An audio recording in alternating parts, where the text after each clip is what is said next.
აღნიშნავენ დილიდან ვეტერანები ფაშიზმზე გამარჯვების დღეს ზეიმობენ. მეორე მსოფლიო ომის მონაწილეები უცნობი ჯარისკაცის საფლავს ყვავილებით ამკობენ და ომის მძიმე დღეებს იხსენებენ. ვაკის პარკში ხელისუფლებისა და ოპოზიციის წარმომადგენლებიც მიდიან მერიის ინიციატივით დღეს ყველა ვეტერანისთვის რაიონულ გამგეობებში საზეიმო სადილი გაიმართება. ლიკა ბერაია დილიდან მუშაობს ვაკის პარკში და მას ახლა პირდაპირ ეთერში ჩავთავთ. ლიკა, გისმენთ.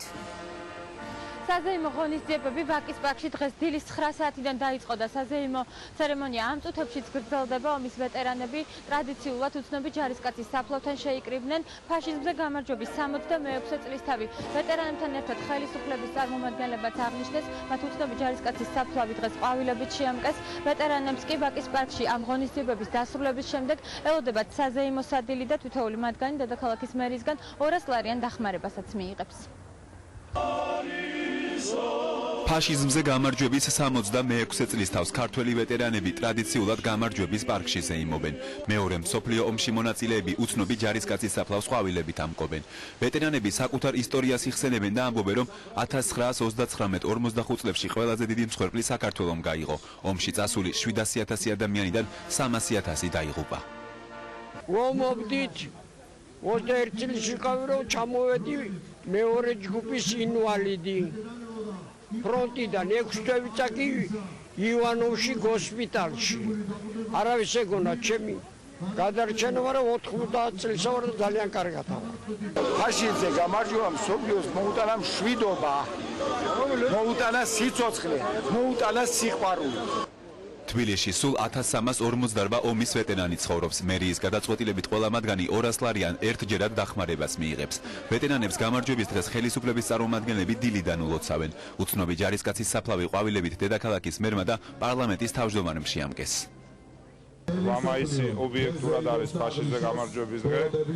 9 მაისი უფრო საბჭოთა თარიღია, რომელიც დაკავშირებული იყო უკვე აღმოსავლეთ ევროპის რუსეთის მიერ დაპყრობასთან. მაგრამ ამ ხალხისთვის 360 და ვინც იმან ვინც მეორე მსოფლიო ომი გამოიარა 365-ვე დღე არის დღესასწაული, თორე ის ხო საშინელება, რომელიც ამ ხალხმა თავისი ხრებით ატარეს და გაიმარჯვეს. დღევანდელი დღე არის სიმბოლო ბოროტებაზე გამარჯვების. მე ულოცავ ყველა ვეტერანს, ყველა იმ დამსახურებულ ადამიანს, რომელმაც საკუთარი წვლილი შეიტანა კაცობრიობის ყველაზე დიდი ბოროტების ფაშიზმის დამარცხებაში და იმედი მაქვს, რომ და დარწმუნებული ვარ, რომ ბოროტი ყოველთვის იქნება დამარცხებული. დღეს საქართველოს უჭირს, დღეს საქართველოს ჭირდება ისეთი ადამიანები, რომლებმაც თავის დროზე საკუთარი სისხლით და საკუთარი ბრძოლით დაიცვეს თავისი ქვეყანა და დაამარცხეს ბოროტება. და მე დარწმუნებული ვარ, რომ საბოლოო ჯამში ჩვენი ბრძოლა იქნება წარმატებული. 8 მაისს მთელ მსოფლიოსთან ერთად აღნიშნავ ჩვენ დღეს ტრადიციულად აღნიშნავ 9 მაისს ვეტერანებთან ერთად. ეს არის ბოროტების დამარცხება, სიკეთის ბოროტებაზე გამარჯვება და ბუნებრივია ჩვენთვის ყველასთვის ერთადერთად მნიშვნელოვანია. ვაკის პარკში დღეს ქართული პარტიის, თავისუფალი დემოკრატების, ქრისტიან დემოკრატების და სხვა ოპოზიციური პარტიების წარმომადგენლებიც მივიდნენ. ყველა მათგანი 9 მაისს ბოროტებაზე გამარჯვების სიმბოლოდ აფასებს. ჩვენმა ვეტერანებმა და არა მარტო მათ, როგორც მაშინ უწოდებდნენ ზურგს და დღესაც ასეა, უზარმაზარ გამარჯვებას მიაღწიეს მართლაც განხორციელებულ აბსოლუტურ ბოროტებაზე. ადამიანის მასობრივი განადგურების ასეთი სრულყოფილი მანქანა კაცობრიობას მანამდე არ შეუქმნია. მინდა მეულოცო მსოფლიოს ყველა ქვეყანას, ყველა დედაქალაქს ფაშიზმზე გამარჯვება და მინდა უსურვო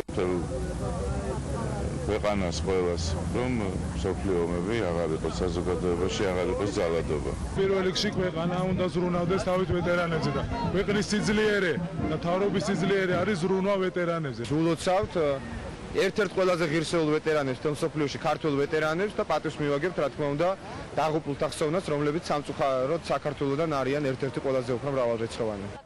მეორე მსოფლიო ომის მონაწილეების საპატივცემულოდ თბილისის ყველა გამგეობა დღეს ვეტერანებს სადილზე უმასპინძლებს. ისტორიული თარიღის აღნიშვნა გამარჯვების პარკში ამ დრომდე გრძელდება.